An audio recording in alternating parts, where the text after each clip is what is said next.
Hi, I'm Nick with Palmetto Fire Apparatus. I wanted to touch on the subject today of daily checks. I can spend 10 minutes talking about daily checks. I'm just going to cover the important things.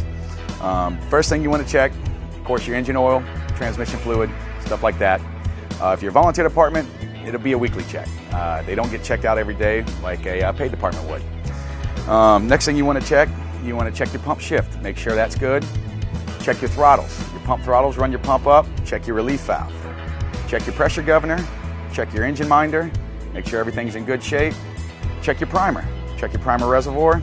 Tank to pump. Tank fill valves. Check all your gauges. Make sure your gauges are reading accurate. Make sure everything's good to go there. You can check your pump transmission if you wanted to. Check your transfer valve. If your pump's equipped with a transfer valve, operate your transfer valve. Make sure it goes from volume to pressure. Watch your pressure change. You want to know this works, just in case you get on a fire ground and it doesn't work. These are one of the things that if you do not operate, it will not work. And don't think that just because your pump doesn't run, it's in good shape.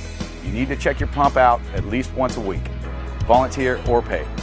Again, I'm Nick Carmody with Palmetto Fire Apparatus, and this is a couple pinpoints on daily checkouts that every fire department should do.